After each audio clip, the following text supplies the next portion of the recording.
이런 사건을 처리를 몇 건을 하시는 겁니까, 하루에? 그게 건수로 따질 수가 없는 게요.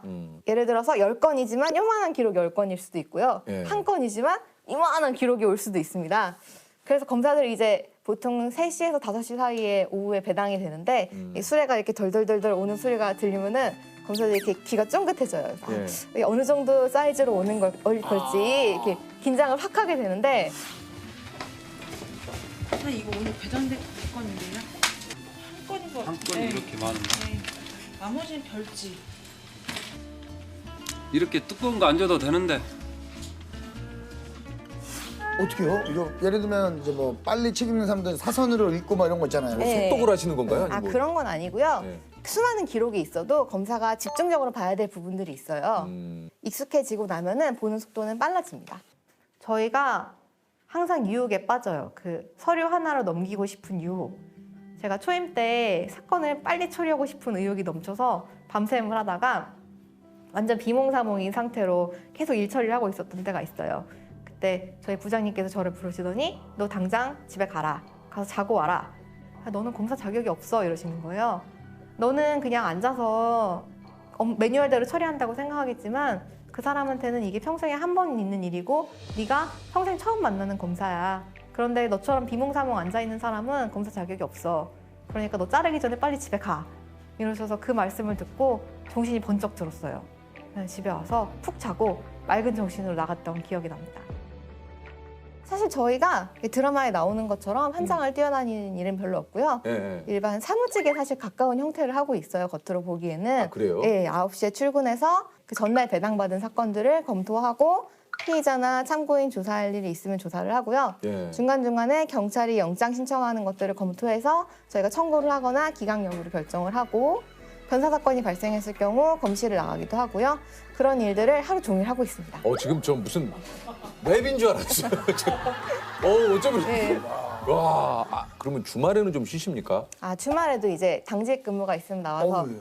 아침 9시부터 밤 11시까지 당직을 하고 집에서 이제 유선 대기를 하다가 혹시 전화가 오면은 새벽에도 달려나가고요. 그 제가 가끔 가다가 보면 예전에 네. 너튜브에 10년 전에 어디 방송에서 나왔던 검사님의 하루가 이렇게 매일 거의 소파에서 주무시더라고요. 아. 이만큼 있고 사건 그 기록부가. 구속영장 만료 시간은 앞으로 사흘. 피의자 33명의 혐의를 입증하기에는 턱없이 부족하다.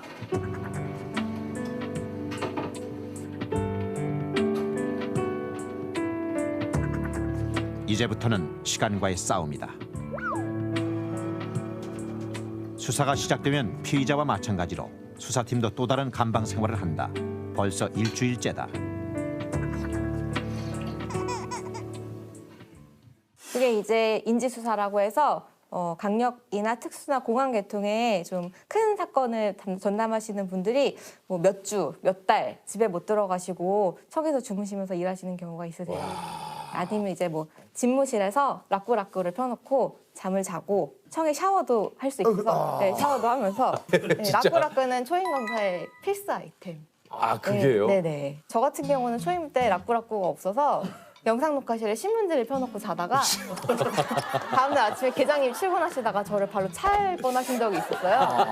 그 이후로 이제 라꾸라꾸를 장만했습니다. 그러니까 장만하고 말고는 본인 선택인데 네네. 안 그러면 나처럼 신문지 깔고 자야 된다. 네, 그러다 그런 얘기신 발에 차일 거죠? 수도 아니, 피의자를 조사를 하다 보면 또 여러 가지 예상하지 못한 일도 많이 일어난다고 그래요. 네네.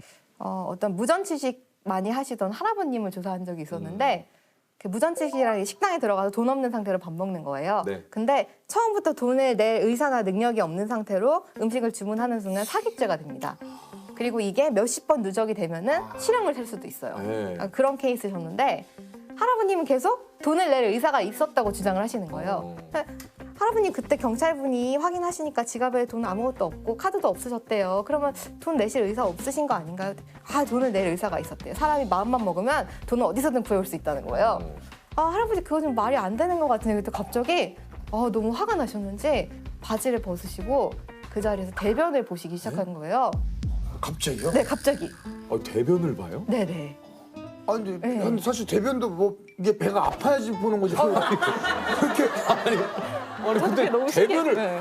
대변을 왜 봅니까? 항의하는 의미에서. 네, 그래서 네, 그런 일이 있었죠. 불만을 품으신 분들이 많이 오시기 때문에 항의를 굉장히 다양한 방법으로 아이고. 하세요. 야. 제가 한 번은 구속 피의자를 조사하는데 상습 절도범이에요. 네. 딱 이제 조사 마치고 가려는데 교도관님이 잠깐 이러시는 거예요. 근데 오더니 피의자를 이렇게 툭툭툭 터세요. 그랬더니 갑자기 여기서 제 펜이 떨어지고 제 거 도장이 떨어지고 제 거 지갑이 떨어지고 이러는 거예요. 아, 그 와중에 또 절도를 했어요? 조사하는 와중에 그거를 다 훔친 거예요. 이거 뭐예요? 그랬더니 저를 보고 씨 웃으면서 딱 이러시더라고요. 아니, 진- 이 손재주를 나중에 나가시면 꼭 좋은데 활용하시면 좋겠다. 네. 아니 진짜 별 참 희한한 분들. 별의별 사람들이 아, 참 네. 많네. 그분은 딱히 절도의 범위가 있었다기보다는 그냥 자기가 이만큼 한다고 자랑을 하고 싶었던 것 아. 같아요. 네. 제가 들은 이야기 중에는 네. 이렇게 그 오신 분들이 모성애를 자극하는 사람들이 엄청 많다고 얘기 들었어요. 그렇죠, 그렇죠. 자기 애가 아닌 애를 데려오는 경우도 있습니다. 다른 애기를 빌려와가지고 이렇게 애기띠를 해가지고 오는 경우가 있어요. 내 애기가 아니고. 예. 힘들다는 걸 어필하기 위해서. 근데 그런 경우는 꽤 많아요. 법정에서도 피고인이 일부러 자기 앞에다가 조카나 뭐 앉혀놓는 경우가 있어요. 그 결정적인 순간에 구형 전이라든가 아빠 이렇게 부르게 해요. 울게 하거나. 그러면 이게 또 나름의 작전인 거죠. 아, 거기서. 진짜. 네. 아 근데 이제 검사님도 웬만한 거에 이렇게 흔들리시지 않으실 것 같아요. 그렇죠. 워낙 다양한 일들을 보고 겪다 보니까. 네, 그냥 유머로 승화시키는 아 네, 그래요? 그런 경지에 이제 이르기 시작한 거 저희 선배님들을 보면 그랬었는데 네. 저도 이제 조금씩 그 수준이 돼가고 있는 것 같아요. 아니 근데 저 그 보니까 보이스 피싱만 매달 아. 100건 이상씩 맡으셨다고. 제가 초임 때 보이스피싱을 몇 건을 집중적으로 적발을 했더니 청에서 비공식적인 보이스피싱 전담이 돼서 네. 보이스피싱 사건을 많이 맡은 적이 있어요. 야 어떤 사건이 좀 기억에 좀 남으시는지요? 아무래도 잘 몰랐던 사람들이 실수로 발을 들이게 되는 경우 그런 경우가 기억에도 많이 남고 공감도 가고 안타깝고 한 것 같아요. 모르는데 보이스피싱에 내가 이렇게 연루가 되고 네네. 거기에 이제 가담이 되는 경우는 네. 어떤 경우입니까? 제가 만났던 그 20대 청년 중에 그런 사람이 있었어요.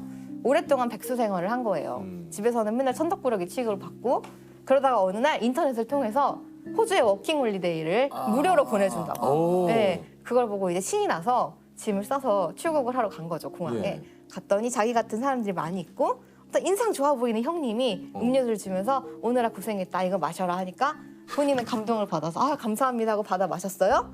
그런데 기억이 없어지네요, 갑자기. 눈을 떠보니까 태국에 와 있어요, 호주가 아니고. 태국의 그 수쿰빗의 어느 어두침침한 오피스텔에 와 있는 거예요. 그날부터 이 오피스텔 밖으로 한 걸음도 못 나가고 콜센터를 하는 거예요, 한국으로. 대본에 따라 전화를 거는 거죠. 하루 종일 전화만 걸어요.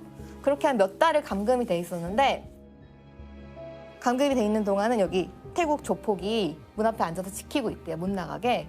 그렇게 감금 생활을 두세 달을 하고 나면은 그 다음부터는 나가라고 해도 이 친구들이 안 나가요. 돈을 많이 받으니까 그거에 이제 유혹에 빠진 거죠. 처음에는 자기도 이런 일 하면 안 되는데 라고 생각하면서도 그 수당 들어오는 거 보면은 어느새 잊게 된다고 하더라고요. 그리고 그 친구 말은 그랬어요. 이게 사람을 직접 대면하는 범죄가 아니고 그냥 통화만 하는 거니까 별로 죄책감이 안 느껴진대요. 네. 내가 여기에 이런 일을 해서는 안 된다라고 생각을 함에도 불구하고 여기에 그냥 깊숙이 나도 모르게 젖어들게 되는. 와 이게 참 그게 무섭네요. 정말 그 언론에서 듣는 것과 실제로 당하는 게 다르거든요. 그러니까요. 저도 전화를 받아본 적이 있어요. 아 보이스피싱을요? 네. 예. 제가 그때 서울 남부지검에 있었는데 네. 남부지검이 금융범죄 수사를 중점적으로 하고 있어서 네. 굉장히 사칭이 많이 되는 곳 중 하나예요. 예 맞아요 네, 맞아요. 제가 이렇게 집에 있었는데 전화가 온 거예요. 그래서 저 남부지검 누구누구 수사관입니다 하길래 전 당연히 청에서 건 전화인 줄 알고 아 네 그러세요. 그랬더니 막 얘기를 해요. 아무 생각 없이 듣고 있었죠. 듣고 있다가 잠깐 뭔가 이상한데? 근데 잠깐 끊으면서 저 잠깐만요. 저 지금 형사사부 서하는 검사인데요. 지금 몇 방 어느 선배님 방에서 전화 거시는 거예요? 그랬더니 저쪽에서 갑자기 움찔해요. 네. 그러더니 한참 있다가 죄송합니다. 그거 딱 끊는 거예요. 그래서 이거 보이스피싱이구나. 저도 그때 보니까 그 번호가 다르더라고요. 그러니까 전화를 받는 순간은 사람이 방심하게 되는 거예요, 확실히. 야 네. 그러니까 현직 그 검사님도 그냥 실제 네네. 예. 청 전화인 줄 알고 청전한 줄 알고 야. 아니 그 평소에 검사님으로 이렇게 일을 하시면서 이런 법이 있었으면 좋겠다 하시는 거 있어요? 최근 이슈가 되고 있는 스토킹 관련해서 아. 네, 스토킹이 원래는 경범죄로만 처벌이 됐었죠. 이번에 새로 법이 추진이 돼서 입법이 될 경우 징역형이나 벌금형으로 처벌받을 수 있게 돼서 굉장히 다행이라고 생각하는데요. 아, 정말 다행이에요. 사실 네. 검사들도 스토킹 피해를 많이 당해요. 아, 그래요? 네네. 안 그럴 것 아니, 같잖아요. 무슨 스토커가? 두 경우로 나눠지죠. 네. 불만을 품은 경우와 집착하는 경우. 음. 네. 전자 같은 경우는 자기가 처벌받은 거나 아니면은 자기가 고소한 사건을 기소해주지 않은 경우 지속적으로 불만을 품고 계속 편지를 보낸다거나 찾아온다거나 따라다닌다거나 네. 이런 경우가 있고요. 반대의 경우도 있어요. 예를 들어서 선배님 중에 훈훈한 외모를 가지신 분이 있는데 피의자를 조사하다가 겨울이었어요. 너무 추운 거예요. 그래서 실무관님한테 실무관님 창문 좀 닫아주세요 했는데 알고 보니까 피의자가 맨발이었던 거예요. 네. 피의자는 순간적으로 아, 저 검사님이 나를 위해서 창문을 닫아주시는구나. 아, 거기서 이제 갑자기 네, 라고 다른 생각을 감정을 하고 느끼는구나. 다른 감정을 느끼고 그때부터 집착하기 시작해서 몇 년을 쫓아다니고 저희는 인사이동을 하거든요, 2년마다. 예. 청을 옮기면 청을 바꿔서 따라오는 경우도 있어요. 그러니까 이사를 해서 본인도. 진짜요? 네네. 그리고 예전에 어떤 부장검사님 같은 경우는 야근하려고 저녁 먹고 들어와서 집무실 문을 열었는데 어떤 여자가 옷장에 이렇게 앉아있는 머리를 이렇게 싹 늘어뜨리고 부장님을 기다리면서 네. 그런 경우도 있고 검사들도 스토킹 피해를 많이 당합니다. 이야. 스토킹 자체는 경범죄로 분류가 됐었죠, 기존에. 근데 원래 경범죄라는 거는 그런 거거든요. 일정 데시벨 이상으로 소리를 지른다던가 쓰레기를 투척한다든가 노상방뇨를 한다든가 이런 사소한 범죄들과 스토킹이 같은 선상에 놓여 있었던 거죠. 새 모녀를 살해한 피의자의 이름과 나이 그리고 사진이 오늘 공개됐습니다. 경찰은 이번 사건을 치밀하게 계획된 스토킹 범죄로 결론 내렸습니다. 2달 동안 회사 근무 시간까지 몰래 찾아내면서 피해 여성을 집요하게 괴롭혔습니다. 사실 저희가 형사사건을 들여다보면 스토킹이 전반에 깔려있는 사건들이 많아요. 사실 핵심은 스토킹임에도 불구하고 이걸 처벌하지 못하기 때문에 그 가지에 깔려있는 자잘한 뭐 주거침이, 폭행, 모욕 이렇게 자잘한 범죄들로밖에 처벌할 수 없는 경우가 많아서 저희는 굉장히 안타까운 거예요, 그게. 하지만 현행법이 없으니까 처벌할 수 없어서 검사로서 무력감을 느끼고 안타까움을 느끼는 경우가 많았는데 이번 법이 잘 시행돼서 그런 부분이 확실하게 처벌될 수 있으면 정말 좋을 것 같습니다. 스토킹을 처벌할 수 있는 법이 오늘 국회를 통과했습니다. 이 법이 국회에서 처음으로 논의된 지 22년 만입니다. 앞으로 스토킹 행위는 최대 징역 5년 이하에 처해질 수 있는 중범죄가 됩니다. 지금까지는 10만 원 이하 벌금형이나 최대 29일까지 붙잡아 두는 구류 등만 가능했습니다. 이거 혹시 진짜 범죄를 막기 위해서 이런 법이 좀 생겼으면 좋겠다. 혹시 좀 있습니까? 제가 엠번방 사건을 보면서 사람들이 조금 더 주목했으면 하는 부분 중에 하나가 그 공익근무요원 강 씨의 범행이거든요. 그게 본인의 선생님이었던 분을 굉장히 오랜 시간 동안 스토킹하고 협박하고 급기야는 이제 그 선생님의 딸에 대한 어떤 살해 이런 거를 또 조주빈과 논의한 피해를 입으신 선생님께서 국민청원을 직접 올리신 게 있어요. 스토킹이라는 게 얼마나 사람의 인생을 파괴하고 그 주변의 가족들까지 숨 쉴 수 없게 만드는지 그 청원 내용에 굉장히 잘 나타나 있거든요.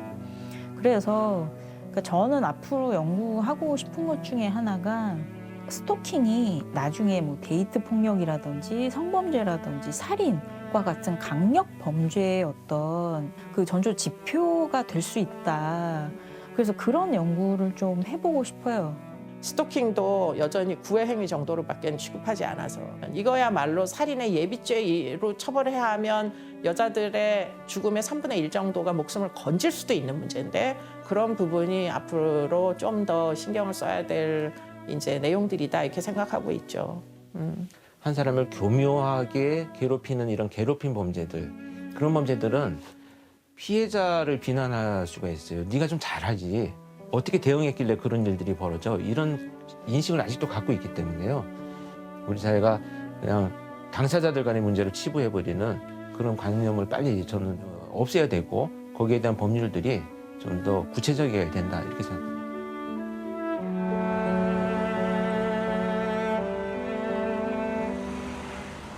범죄자들이 그렇게까지 가혹한, 잔혹한 행동을 할 수 있었던 거는 자기들이 잡히지 않을 거라고 생각했기 네네. 때문이거든요. 그래서 범죄자를 잡아서 이렇게 카메라 앞에 세우고 사람들한테 봐라. 너희들은 반드시 잡힌다. 이런 걸 보여주는 게 정말 중요하고 근데 더 중요한 건 이 사람들이 어떤 처벌을 받느냐까지 예. 이렇게 많은 피해자들의 삶을 파괴한 맞습니다. 이 사람이 그에 합당한 처벌을 받아야만 예. 그래야만 더 이상 이런 범죄가 발생하지 그렇죠. 않거든요. 예, 맞습니다. 예.